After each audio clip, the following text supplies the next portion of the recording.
Yeah, sometimes that can be a tough subject to broach, but I think that as long as we're taking just a gentle but persistent approach to it, a lot of clients really respond well to it.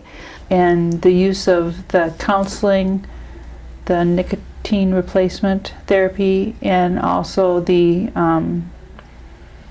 support that can be offered by people like me. I think they find that all helpful. A few years back, I developed a group called Freedom from Tobacco, and found a curriculum to learn a little bit, educate people about tobacco use and how that impacts the body, and discuss methods of trying to reduce their tobacco use.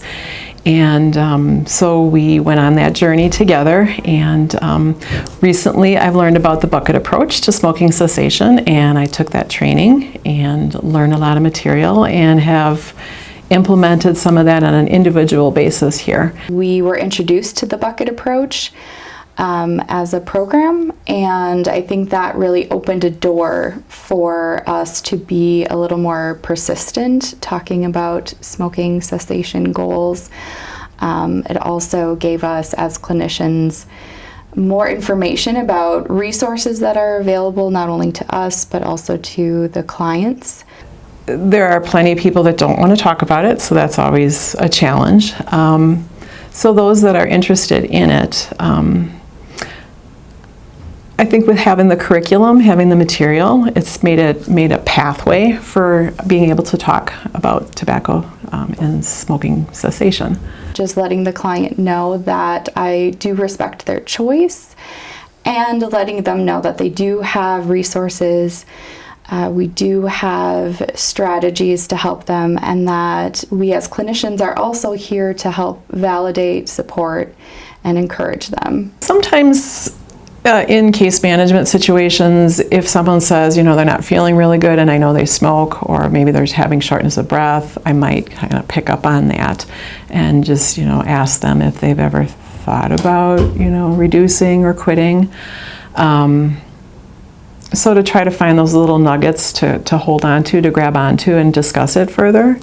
I have, with the bucket approach, been engaging in weekly contact with people, and whether it's on the phone, so during COVID-19 we were doing phone contact, and they seem to like that follow-up. I think that what has been most helpful for a few of my clients is really focusing on the quit plan, particularly the cope ahead, and preparing them for those triggers or those high-risk situations so that they know what to do in those situations. They feel more prepared. I've got some fidget toys or tools. I bought some straws, so to have a replacement. So to have some things, some resources for them in addition to education. People come to realize they've been spending hundreds of dollars every month on tobacco products.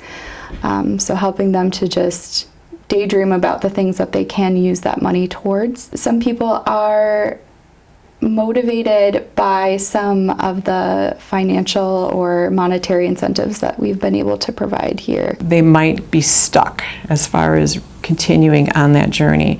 And so sometimes going backwards to some of the bucket C items and looking at their beliefs again, and maybe how important it is for them to quit, their readiness, and where they feel they're at.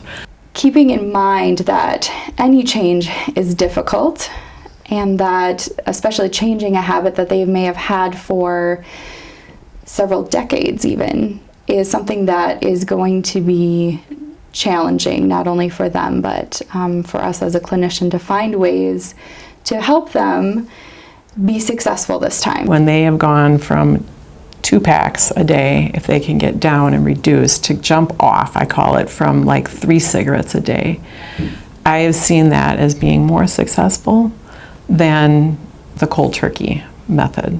And I think the first thing you notice is your self-esteem rising, and then your health, and then they both build on each other all the time.